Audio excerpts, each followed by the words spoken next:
Attorney Ricky Tumutorgo, nagtataguyod ng katotohanan, nakikipaglaban para sa bayan. Aprobado na sa ikatlo at huling pagbasa ng Kamara ang resolusyon para sa pagbuo ng Constitutional Convention o CONCON para sa charter change. Sa botong 301 na pabor, 6 ang kontra at 1 abstention, ganap nang naipasa ang Resolution of both Houses No. 6 na nanawagan ng reforma sa ekonomiya sa pamamagitan ng Constitutional Convention bilang paraan ng pag-amyenda sa saligang batas. Isa sa mga bumoto laban sa Resolution of both Houses No. 6 ay si Representative Gabriel Bordado Jr. ng 3rd District ng Camarines Sur. Sa kanyang interpellation, sumang-ayon sa kanya si Representative Lawrence Defensor ng 3rd District ng Iloilo, na hindi maaring diktahan o kontrolin ang Constitutional Convention kapag ito ay nagsimula ng mag-convene, at hindi mapipigilan ang Constitutional Convention na magmungkahi ng anumang mga pagbabago sa konstitusyon, kahit na ang mga nasa labas ng saklaw ng mga probisyon sa ekonomiya. Wala umanong makakapigil sa mga delegado ng Constitutional Convention na ipasok ang political amendments, kabilang na ang pagbabago ng mga termino ng mga elected officials, sa sandaling magsimula ang CONCON para amyendahan o baguhin ang konstitusyon. Pakinggan natin ang kabuuan ng interpellation ni Representative Gabriel Bordado. The Honorable Representative Gabriel Bordado is recognized for his interpellation. Thank you, Mr. Speaker. Mr. Speaker, I am certain that our sponsor here will be more than willing to answer some questions. We are, Mr. Speaker. Some questions regarding House Bill 7352. Mr. Speaker, Section 4 of the said House Bill states that the election of delegates to the convention shall be held on the last Monday of October 2023, simultaneously with the barangay and sanggunian kabataan elections. The Commission on Elections, or COMELEC, shall promulgate such rules and regulations as may be necessary for the conduct of such election, unquote. Now, Mr. Speaker, the task of amending the Constitution is a huge undertaking, and an election of the delegates of the Constitutional Convention requires thorough preparation. If the election of delegates will be held simultaneously with the barangay and sanggunian kabataan elections this October 2023, we only have 7 months. Now, Mr. Speaker, Mr. Sponsor, do we have enough time to prepare the country for this additional responsibility and additional activity? Mr. Speaker, we have time, and given that the Senate of the Philippines would also approve a similar resolution and accompanying measure, the COMELEC has assured us that for the conduct of the barangay and SK elections on the last Monday of October 2023, we can also hold the election of delegates for the proposed Constitutional Convention. In fact, they would not have attended the hearing of the Committee on Appropriations and proposed the additional budget if they are not ready to include the simultaneous holding of delegates with the barangay and SK elections. Mr. Speaker, Mr. Sponsor, are you sure that the Senate will approve this bill? Mr. Speaker, we cannot say or speak on behalf of the Senate of the Philippines, but as part of our exercise of our constituent power and our legislative power in enacting this legislative measure, We can only assure that on the part of the House of Representatives, we have done our mandate and performed our constituent duty and power to propose amendments to the 1987 Constitution by proposing to have a constitutional convention election of delegates on October 2023. So in other words, we cannot say with certainty that the other half of this chamber will be approving this particular bill. That's correct, Speaker. Mr. Speaker. Now, given the time frame of 7 months,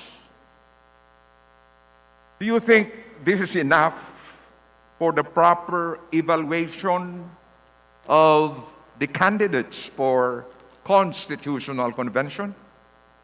Mr. Speaker, 4 months, 7 months is more than enough for the delegates of the Constitutional Convention to deliberate, to propose, and to approve proposed amendments to the Constitution. Because if we look back at our history, the 1935 Constitution was deliberated upon for only 6 months and 8 days. The 1971 Constitutional Convention, 1 year, 5 months, and 28 days. And our present Constitution, the 1987 Constitution, was approved by appointed delegates of the President, and they were able to come up with one of the longest constitutions in the world in 4 months and 13 days. So surely, 7 months is more than enough time to propose and approve amendments to the 1987 Constitution. Mr. Speaker, the barangay and Sangguniang Kabataan elections had been postponed 4 times since 2016. Now, Mr. Speaker, Mr. Sponsor, how can we be assured that the issues that led to the numerous delays would not happen again this October 2023, especially with the additional obligation of the election of delegates? Mr. Speaker, we cannot foresee what unavoidable events will happen that may cause the delay of the elections. It is similar to what the framers of the 1987 Constitution had, that they were not able to foresee the changes in our society in the same way that we cannot foresee what will happen between now and October 2023. Mr. Speaker? Just to add, Mr. Speaker, in the exercise of our democratic process, it has always been left to the elective representatives of the Filipinos whether or not we delay or proceed with the barangay elections since 1992. Mr. Speaker, Mr. Sponsor, the primary reason cited as to why we postponed the barangay and Sangguniang Kabataan elections was to save and reallocate 8.4 billion pesos budget for more pressing economic issues and for additional COVID-19 response. But now, Mr. Speaker, we have bigger expenses looming because of more voters after an extended voters registration and the projected additional cost for the election of CONCON delegates. Mr. Speaker, Mr. Sponsor, could we afford to hold the election this October 23, given such expenses? Mr. Speaker, holding a constitutional convention right now, simultaneous with the barangay and SK elections, would be the most cost-efficient way to do it. The COMELEC has said that they will be asking for an additional budget of 3.827 billion pesos to include the election of delegates in October 2023. changing the economic provisions of the 1987 Constitution will have intergenerational effects to benefit our economy, not just in the amount of 3.827 billion. Opening up our economy by opening up the economic provisions of our Constitution would not only bring foreign investors to the country in the billions of pesos, but will have a long-lasting effect that will affect not only this generation, but the future generations. Those generations that were not able to realize the progress and development that we did not gain for the past 32 years by not opening up our economy to more foreign investments. Mr. Speaker, Mr. Sponsor, we have Section 8 of House Bill 7352, and I quote, "The term of office of a delegate shall be 7 months and 13 days, or from November 21, 2023, up to June 30, 2024. The office of the delegate shall be without compensation and shall not be compatible with any other public office in the government or any government-owned or controlled corporations or any of their subsidiaries, provided that every delegate shall be entitled to a per diem of 10,000 pesos for every day of actual attendance in the convention or in any of its committees. Provided further that every delegate shall be entitled to necessary traveling and lodging expenses to and from his place of residence when attending sessions of the convention or any of its committees." Unquote. Now, Mr. Speaker, Mr. Sponsor, the proposed start of the delegate's term of office will be on November 21, 2023. Is that correct, Mr. Sponsor? That's correct, Mr. Speaker. Now, if we have a total of 314 delegates, is that correct, Mr. Sponsor? 316 delegates. Not 314. Not 314. 316. 316. Yes, Mr. Speaker. So, Mr. Speaker, Mr. Sponsor, if we have a total of 316 delegates, are we prepared to accommodate all their needs for 7 months and 13 days, even if we only have a few months to prepare? Mr. Speaker, we are prepared to accommodate the expenses, not only for the election of delegates, but we are also prepared to fund the expenses for the operation of the Constitutional Convention. In fact, the Department of Budget and Management also attended the deliberations of the Committee on Appropriations for the appropriations provision of this accompanying measure. They, together with the Committee on the Appropriations, proposed the language of the appropriations provision, which states that the amount necessary for the implementation of this act shall be charged against any available appropriations in the General Appropriations Act. Thereafter, the amount necessary for the operation of the Constitutional Convention and the subsequent plebiscite shall be included in the Annual General Appropriations Act. Considering that the Committee of Appropriations of the House of Representatives, the COMELEC, as well as the Department of Budget and Management have confirmed that we will be able to fund this Constitutional Convention in the event that it will push through, then we will have the necessary funds. Mr. Speaker. Mr. Speaker, Mr. Sponsor, according to the proposed bill, each delegate would receive a per diem of 10,000 pesos for every actual day of attendance in the convention or in any of its committees.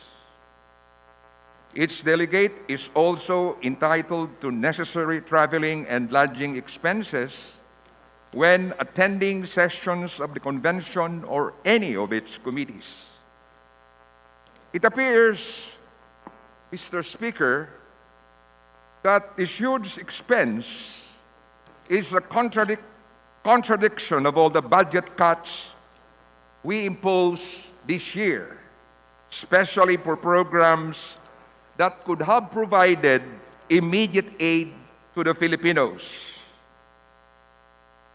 Mr. Speaker, Mr. Sponsor, is the total amount for the honorarium and the additional expenses of the 316 delegates already included in the 9.5 billion budget mentioned before by Representative Rufus Rodriguez? It is, Mr. Speaker. It's already included. There may be adjustments as we go on with regards to the expenses, with regards to their allowances. But surely, Mr. Speaker, a constitutional convention drafting the most important piece of law in our country and being a co-equal and coordinate body with the main departments insofar as its constituent power of drafting or proposing amendments to the Constitution is concerned, certainly the amount necessary, while considerable, will be worth it in terms of the intergenerational benefits that this country will have if we amend the economic provisions of our Constitution under Articles 12, 14, and 16. Mr. Speaker, Mr. Sponsor, you have been mentioning something about economic provisions. Yes, Mr. Speaker. In fact, the main reason for the proposed CONCON or Constitutional Convention is to amend the restrictive provision so that more foreign investment could flow into the country. Is that correct?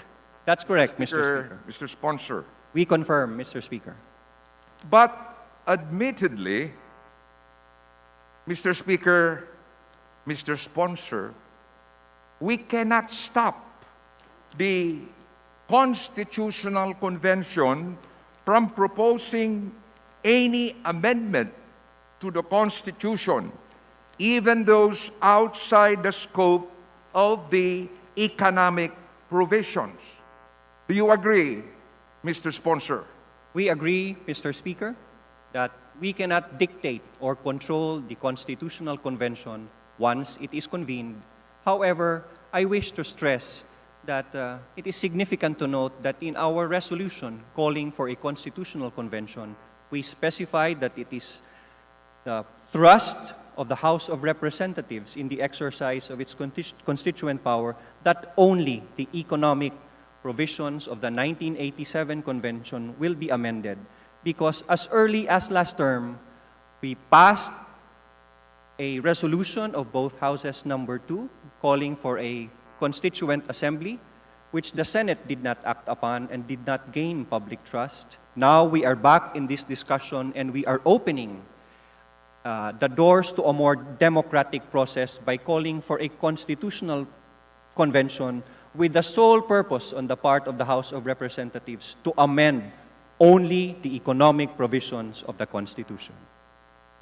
Mr. Speaker, Mr. Sponsor, what specific checks and balances do we have to ensure that the integrity of the convention and its purposes will be upheld? Mr. Speaker, the checks and balances and the manner of ensuring that the CONCON will follow its mandate is left to the Filipino people to vote the right delegates that will act accordingly in the Constitutional Convention, because under our jurisprudence, we cannot control the delegates of the Constitutional Convention except that its powers are limited by the Constitution itself because it derives its power from the Constitutional Convention. For example, it cannot propose amendments that would violate the Bill of Rights under Article 3. It cannot propose amendments that would violate international law that has been accepted as part of our laws under Article 2 of the Constitution and considered as jus cogens under our Constitution. Thank you very much, Mr. Speaker. Thank you very much, Mr. Sponsor. Thank you, sir. Bunyog, bunyog, halikan na kasama ka. Bunyog, kapag buklod ay may pag-asa. Luzon, Visayas, Mindanao, isa ang pananaw. Sa bagong Pilipinas ang bunyog isisigaw. Bunyog.